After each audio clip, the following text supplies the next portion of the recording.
So the last time you saw our 68 C10 truck project, we had just scrambled to get it ready to take to SEMA, and we met our goal of driving it onto the floor at SEMA under its own power.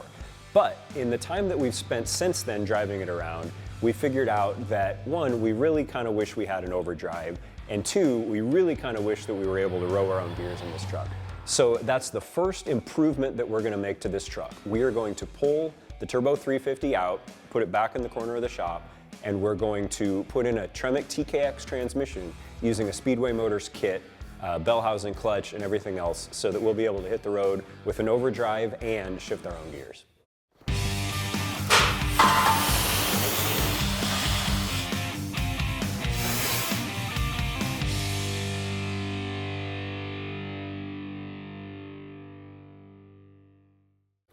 The first thing we're going to do is drain the fluid out of the transmission, and this step is kind of optional, but since we have this pan that has this handy drain plug on it, we're just going to start there, and it'll make the operation a little bit neater down the road when we pull the yoke out the back.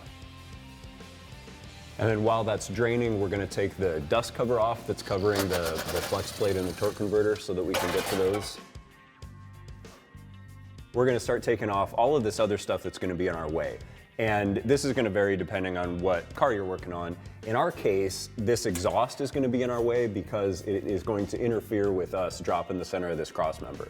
So we're going to take the exhaust off, and then we'll move on to sort of taking off some of the other ancillary stuff around the transmission.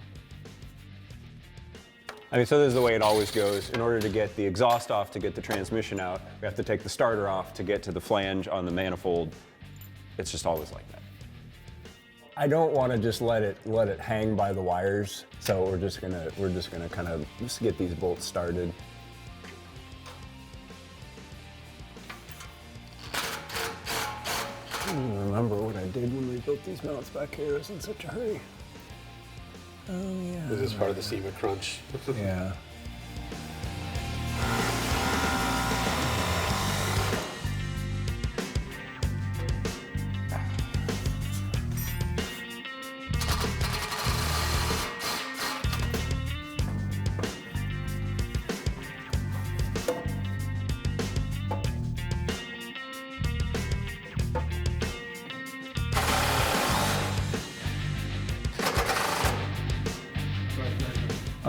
Yeah, actually, will you hold that? Thank you. I forgot about the O2 sensor. Okay, I got it. Thank you. She's a pro. Helps if you remember the O2 sensor before you start. We're still not there yet. You still good?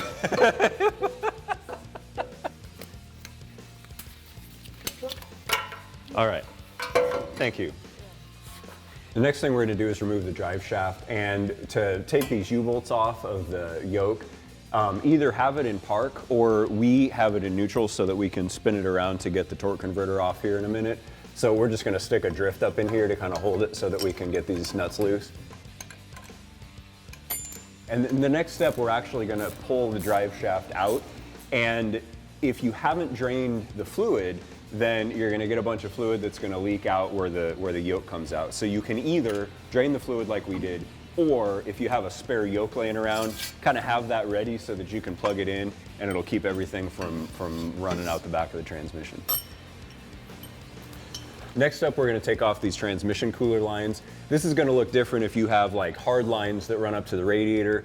You'll just use a line wrench to run the fitting off. In our case, we just have these hoses that come over to this frame rail mounted cooler, so we're just going to pull the hose clamp off for now. And these will leak, so make sure you have your pan underneath them.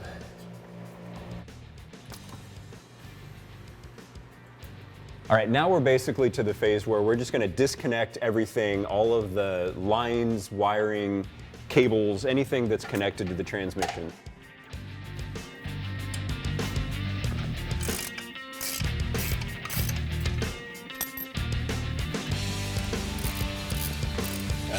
I'm going to leave this snug, so I'm just going to break it loose.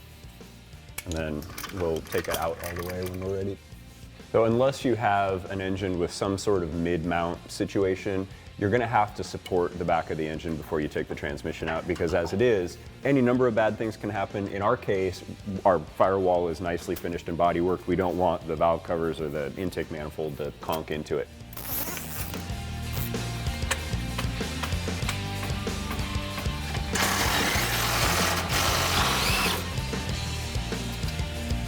There we go.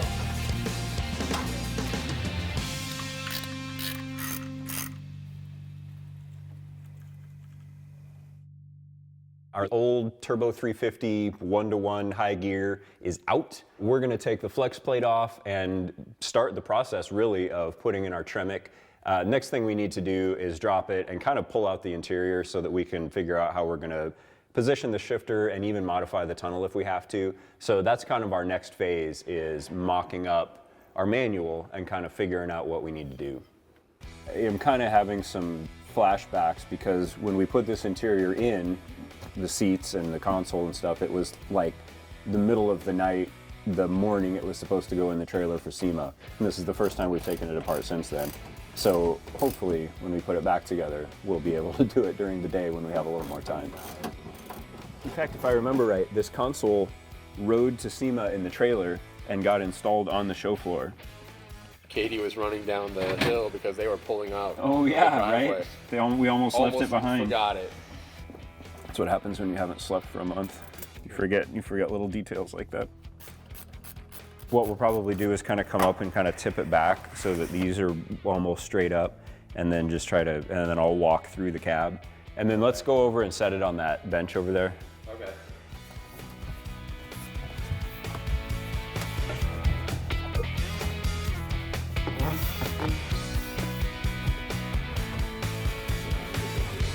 Go ahead.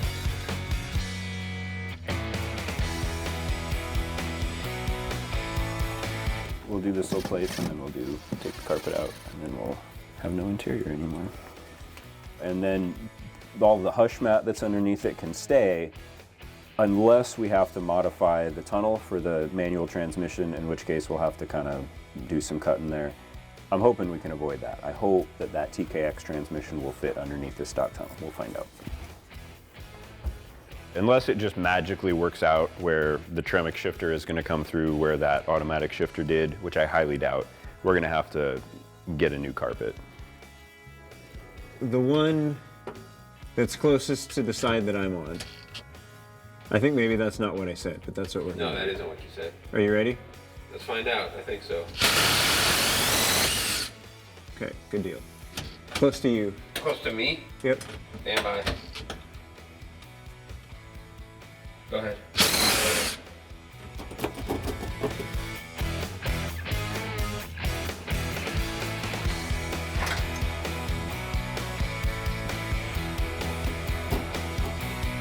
Automatic shifter out.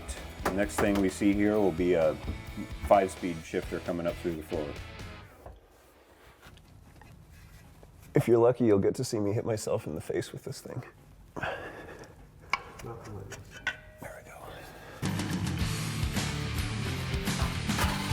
So now it's time to proceed with our manual transmission. And there's a lot of work to do. Not only do we need to get the transmission itself under the truck, we also need to go up top and do the clutch pedal, do the master cylinder for the hydraulic throwout bearing. So here's the way we're gonna do this. This is our order of operations. We're gonna start by test fitting our Tremec transmission under the truck and just kind of see what we're gonna need to do to make it fit. It's likely that we'll need to modify the tunnel, and so we wanna kind of get that out of the way. We wanna make it so the transmission can physically bolt up under the truck. And then we'll go up top, do the pedal and master cylinder, do whatever we need to do to make all that work. Then we'll come back down here and actually install flywheel, throwout bearing, pressure plate, clutch, all of that stuff, do our final assembly on the transmission. So first step is to test fit our Tremec.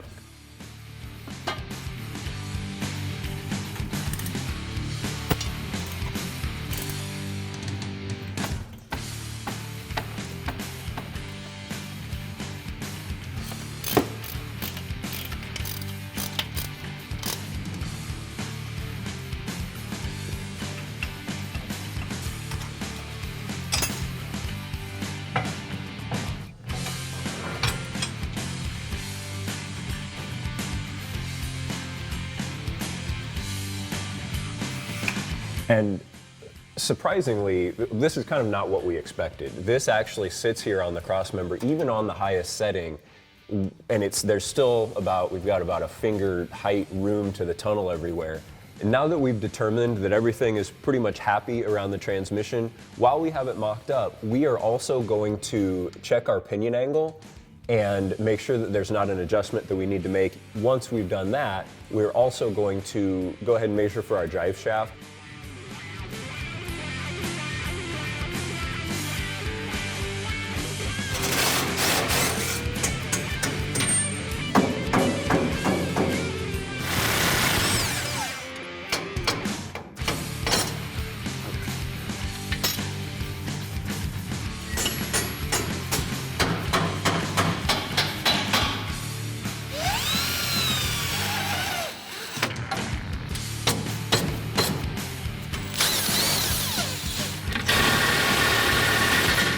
All right, we've got our shims removed and the truck arms snug back down, and so now it's time to check our angle again.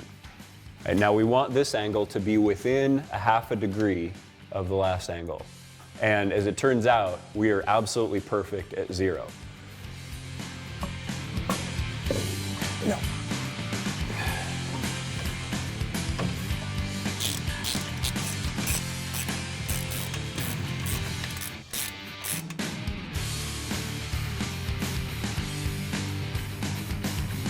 We are using this super slick Speedway Motors 67 to 72 Chevy C10 hydraulic clutch conversion kit. And what this is going to do is it's going to bolt onto the firewall on the studs that are already there on the pedal assembly, and then adapt this 3/4 bore master cylinder, which is included in the kit, so that we can actuate our throwout bearing.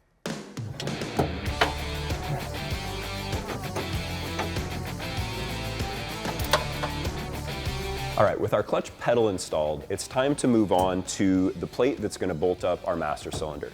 And this part of the process, you can do it by yourself, but it's much easier if you have somebody to be on the other side. Just like it does on a race car, brake fluid will take the paint off of everything, and so I don't really want to take the paint off of anything, and so we're going to try to be extra careful to not. Okay. All right, so now that we have the clutch pedal inside, we need to mount the master cylinder on this side, and the plate sandwiches between the firewall and the bracket for the booster. Okay. So we got to take all this apart. So if you can hold that so that we don't get brake fluid all over everything, we'll start there. And yes, the battery is unhooked. You'll notice the positive terminal on the alternator is right close to the metal pan that you're holding. I mean, there's one way to find out. It can take a little longer if you want. There you go. Well, that was a good deal. Might be able to do this without making a mess. You want to get that, you can take that vacuum line off. Holy moly. Got it. Did you? I think you got it. I did. Might have broken my arm in the process. So once you get these nuts off, then we're gonna pull this pin back, and then we'll be able to just pull the whole thing out. I think if I pull this works forward, this is going to come away from the firewall, and you should be able to get in behind with the needle nose and pull the ears on that pin.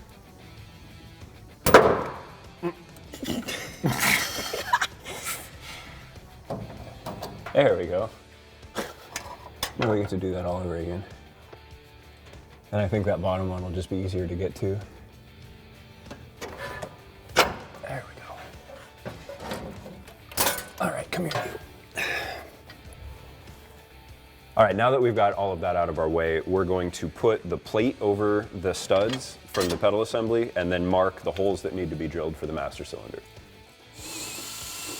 Hold your breath. Don't let the hole saw go skipping across the firewall.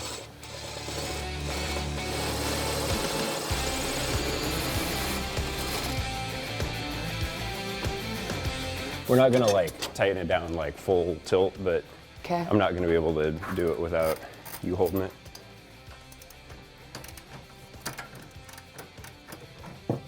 Okay, that's snuggish.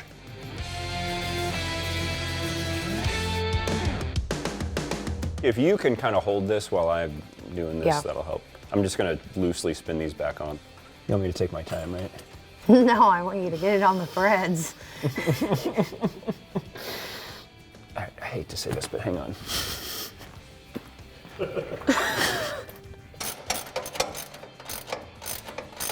Now, we gotta see if we can get that pin through that heim that now we can't even see. Oh, lovely, okay.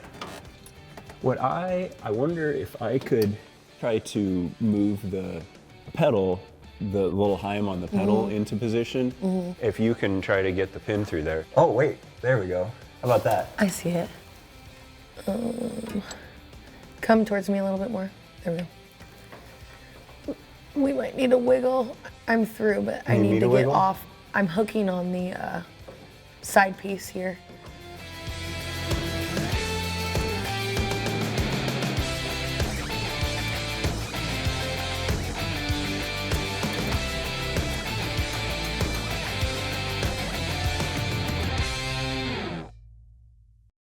All right, now that we actually have a clutch pedal and master cylinder, the last big piece of the puzzle is for us to locate the shifter and figure out what shift arm is going to work with our bucket seats and console. So we're back under the truck here. We're going to mark the floor where the hole is going to be, pull the transmission back out, drill the hole, and then move back up top. If we have to, we can put this shifter on through the hole and then bolt it down with it rocked back like this. So we'll be able to just drill a hole without making a big notch.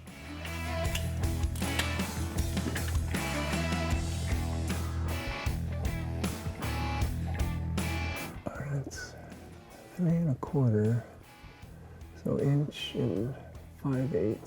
All right, that's where it needs to be.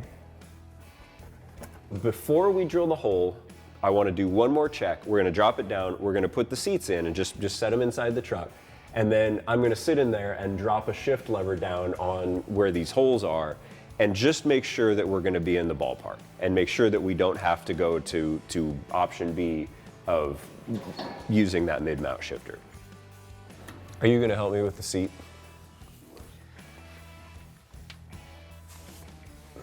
Again, this is just kind of a crude check, but here is the holes that this is our center line basically, this plus sign right here.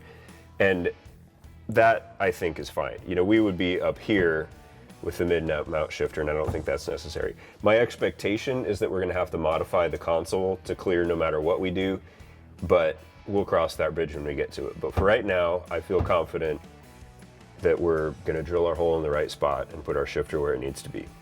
The old shifter was right here. This was your center line of the old shifter. So with the Tremec shifter clocked to the forward position, we're only a couple inches behind where that old shifter was. And with the automatic, we had that short little arm on it, but I think that might be uncomfortable. So we'll end up with one of these longer billet levers.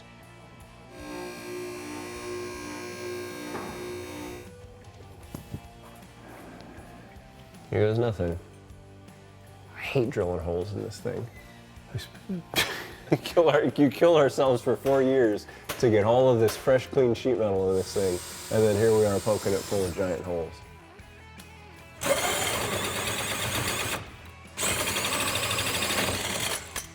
There you go. One big hole.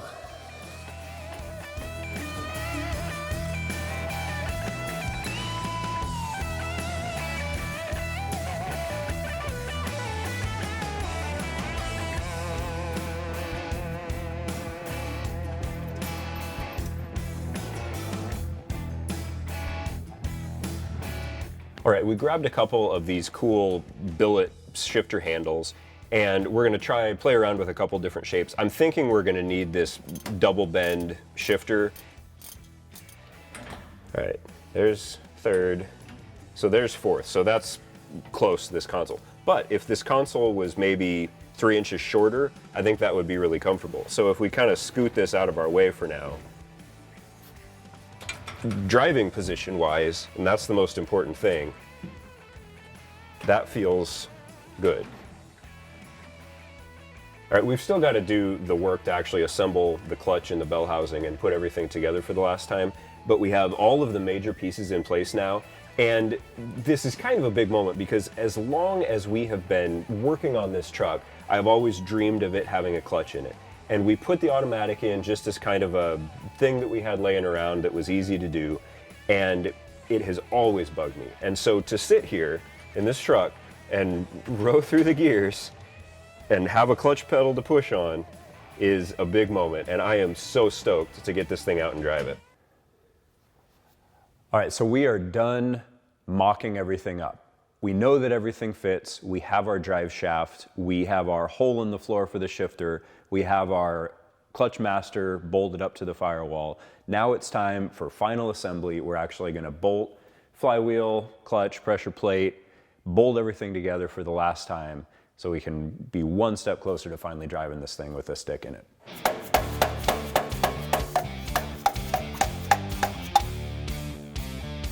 Actually, the next thing we're gonna do is we're gonna put this plate up there.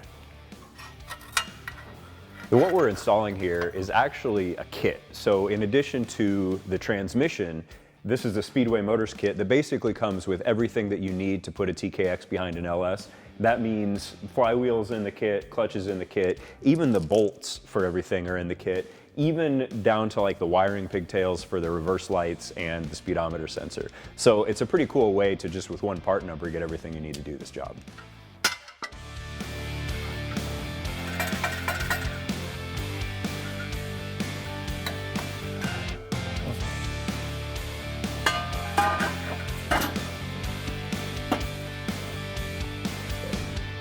We're gonna put the bell housing on and indicate it, make sure that it's within spec, and then we don't need offset dowels or any silliness like that.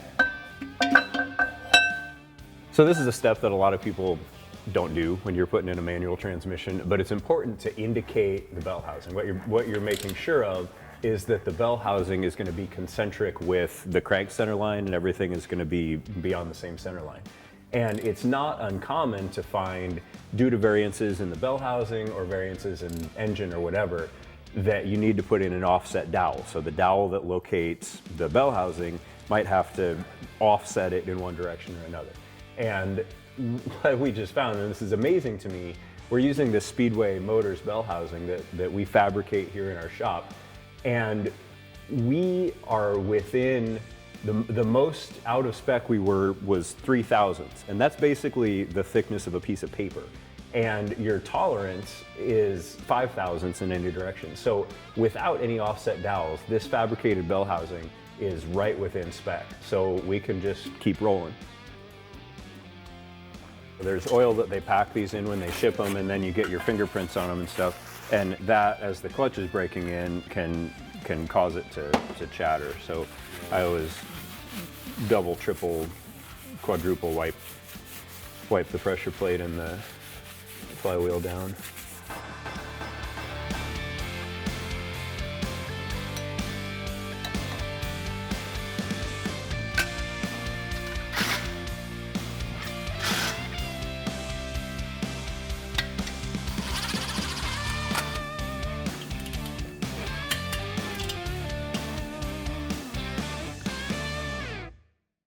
All right, now that we've assembled everything to this point, we need to set up our hydraulic throwout bearing. And our throwout bearing wants somewhere between 50 and 100 thousandths clearance. So what we need to do is take some measurements and figure out how much we need to shim it out. And so we're gonna start here on the bell housing side and measure in to the fingers on the pressure plate. Well, we need to subtract our thickness of our straight edge. Bell housing to the fingers of the pressure plate is 3, and we know, now we're trying to figure out transmission to the face of the throwout bearing. 141, so let's try to add a shim.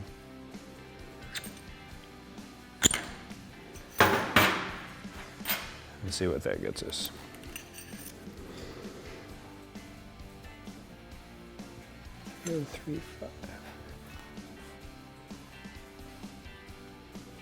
Now we're at 92, so we're between 50 and 100, and erring on the side of more clearance will mean that we give the fingers more room to come out as the clutch disc wears. We're going to assemble now our remote bleeder, so we can't have the bleeder inside the bell housing. So we're gonna run the bleeder line out, and then we're gonna assemble the feed line that actually comes from the master cylinder. We're gonna put that on, and then fish those into the bell housing, and then we'll be ready to put this all together. And we'll do the 90 where it comes out of the top of the master cylinder on the firewall. So this will get this straight, and then both of these will come out the hole in the side of the bell housing.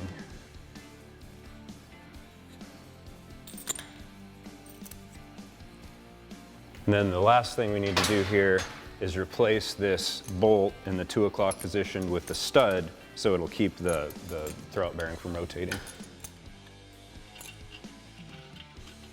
And now we get the throwout bearing inside the bell housing, and then we'll try to put it all together. Now we got our bleed line where we want it, and then we'll just kind of tie that up out of the way once we get everything situated here. But now, and that'll sit there like so. And now we just gotta shish kebab everything in here with the shims on the input shaft of the transmission or input shaft housing. Yeah. Getting everything aligned and getting this aligned with the pilot bearing is always a trick. So there's a high likelihood that this will go back in and come back out.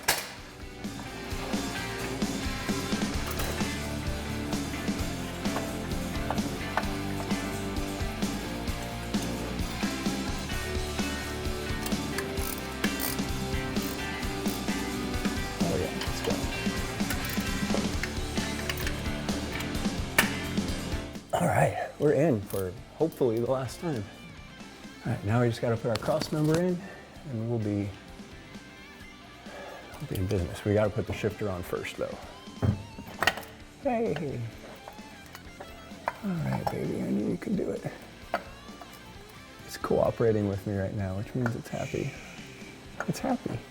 This truck is telling us that it wants this to go well. It wants to have a 5-speed.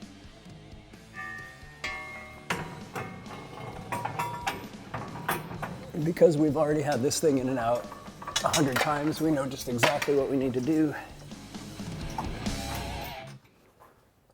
You get to be pedal man. First thing we're gonna do is bench bleed it, and Sounds great. then I'll shimmy myself underneath there, and we'll bleed the throwout bearing. Colton, give her hell. I mean, by that I mean try to go slow. Yes. Holden. So now we're going to move on to the throwout bearing. So give me just a second here to recombobulate myself. Of course, it's flippin' metric. Okay, Colton, go ahead and pump it up. Holden. I'll do that job that you're doing all day long. While everybody else is paddling around on the floor in a pool of brake fluid, you're just sitting in there Pumping thinking about what you're gonna have for dinner. Exactly. There's a little bit of pressure towards the end of the sweep of the pedal. Okay, that's good. Let's try it again. Keep holding it. You're fine. It's not a 50-pound triple disc clutch. It's not super duper heavy. There we go, that's what we wanted. I felt that in the actual pedal. Yeah, that was a big burp. Now we're getting somewhere. Okay, I'm gonna check the fluid, and then I think one more round, and then I think we got it whipped. try it. Okay, I'm down to just fluid now. All right, does it feel pretty good? Yeah, it feels solid. Okay, all right, you got the clutch out? Yep. Okay, go ahead and push in the clutch. Okay. Oh yeah. All right, let it out. All right, good deal. I think we're there. Heck yeah. Here's the bleed line that we were using, and then here's the feed line. So what we'll do is, you know, when we've kind of finished this, I'll tie this up with a zip tie. This will be easier to do without this all jammed up, because we got a bunch of bolts to put in this cross member, so we're gonna take the weight off of it.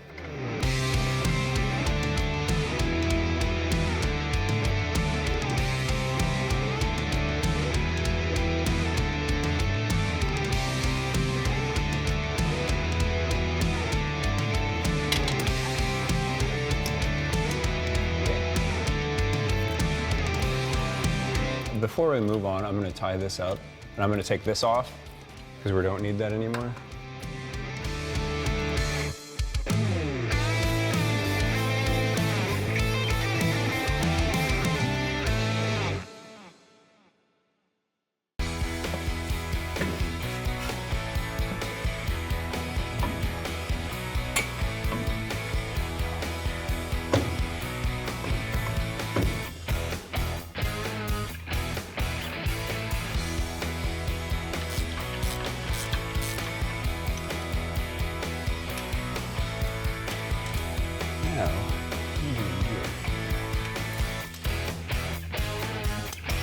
I'm going to be right here because I think I'm directly out of the line of fire. Okay, I think you should be fine there.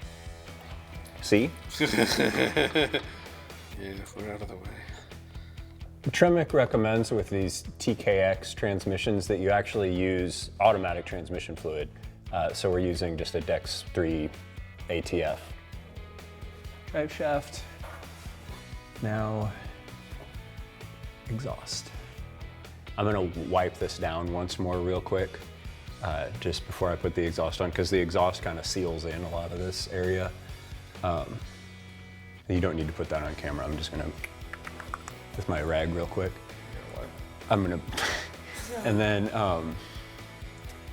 we'll put the exhaust on.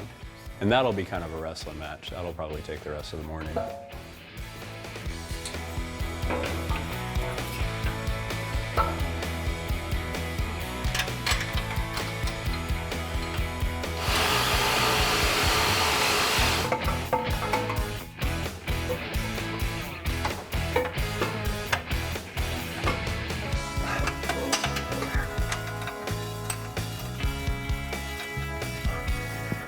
I swear, when I did that before, I was laying on my back and we didn't even have a lift. Now, for some reason, this time it just wants to fight me.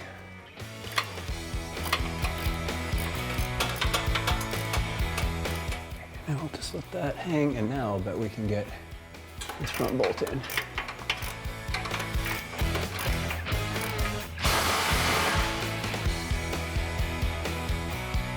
Now we'll just tighten these up back here, put our starter back on, hook up the O2 sensor, and then we'll be good to go. Just have to be in the threads, as it turns out. Starter, collector, mounts, O2 sensor.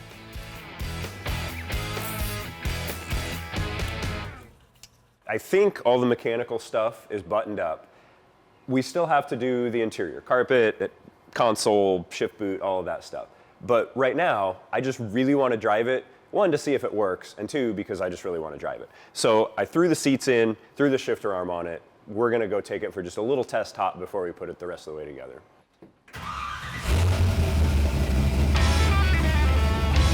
All right. Clutch feels good. Are you ready? Yeah, I'm ready. Are you ready? I hope so. I mean, it seems to be, it works in reverse anyway. All right.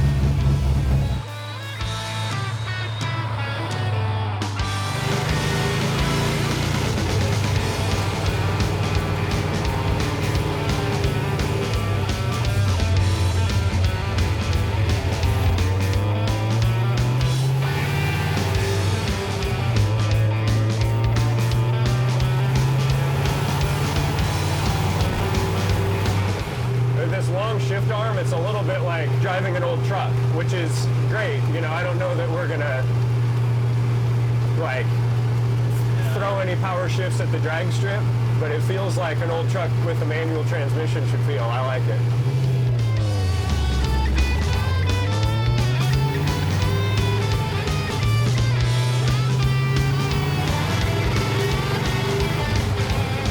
So far, it feels great. You know, like this thing really hasn't had a lot of time on it with the automatic. You know, we drove it around a little bit, you know, but this is the first time that we've really driven it. The first time we've really driven it. Yeah. So, you know, we just kind of puttered it around with the automatic.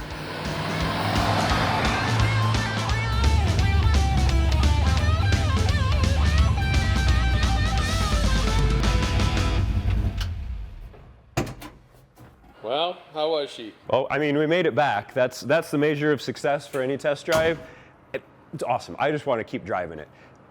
But we got to finish putting it together now. You know, that's the thing. We got to put the carpet in, we got to put the console in, finish up the interior, do the shifter boot, all to get this ready now for Wheel Hub Live. So we're having an event here, Speedway Motors in the Museum of American Speed, in a week or so, and we want to do the reliability run, basically drive this thing to Omaha. So that's our next step, is to prep for Wheel Hub.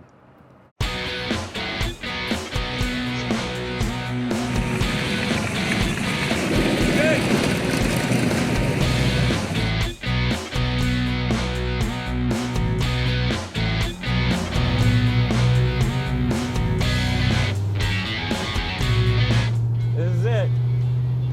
I'm nervous and excited and ecstatic, and you know, you can do this a million times. Build a car, you know, either from the ground up or just do something like an engine swap or a transmission swap or whatever it is. And then the first time you take it out on the road, you always surprise yourself with the mix of emotions that you're capable of. You know, you don't expect to feel as happy as you do, and as nervous as you do, and as excited as you do. But here we go.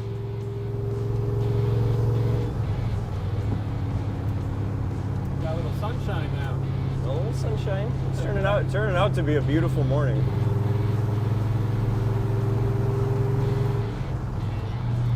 Ooh, that overdrive is nice. And that's one of the first times I've had it in fifth gear. That overdrive that's awesome.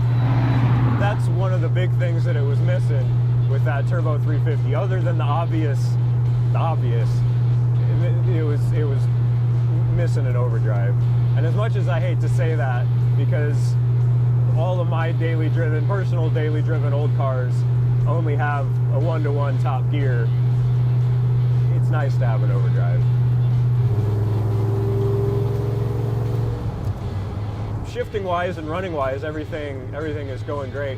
But this, like out on the road on a 2-lane highway with a bunch of other old cars, I will never get tired of this. You kind of get to live out your 2-lane blacktop daydreams, especially when you get to row your own gears through the hills and stuff. It doesn't get any better than that.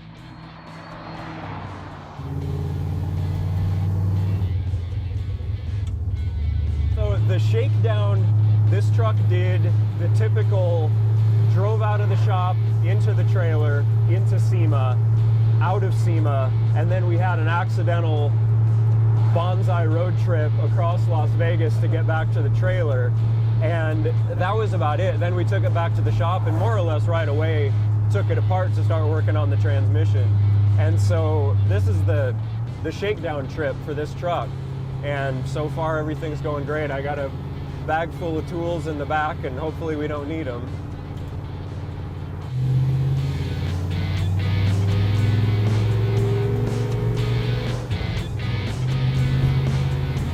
You know, this is kind of a unique truck because it's an old, you know, it's real old 68 C10 with modern stuff. You know, it's a modern 5.3 LS under the hood, you know, a Tremec TKX transmission. You know, so you're kind of combining both worlds. You're taking some of the reliability from a late model car and injecting it into an older car. So you still have the cool old car driving experience, but you have some of the dependability of the late model stuff. And it's a different experience than if this had a 327 with a Holley 4-barrel and a Muncie rock crusher in it. You know, that would be a totally different driving experience. And you know, they're all great, and it's cool because you can build it into whatever experience you want to have.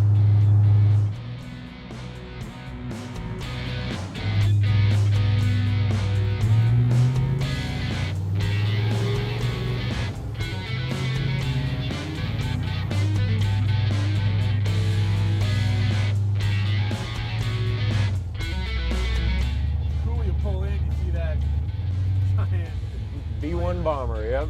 You think you're cool building old hot rods, and then you see something like that.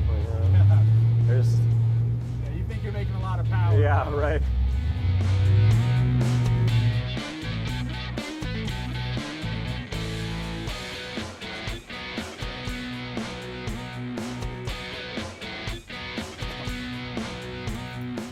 Well, we made it this far. Nothing pouring out underneath, that's always a good sign.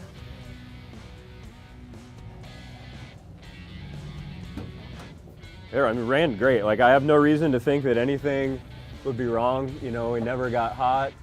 Had good oil pressure, and everything felt good. The other thing that you think about with something like this is all of the, you know, all of the time that you put in and all the time that you put in with like friends helping you out. You know, the crew at Speedway that helped build this, you know, I consider those guys to be friends too. And so I look at this and I think about everybody's, you know, everybody's sweat and blood in this.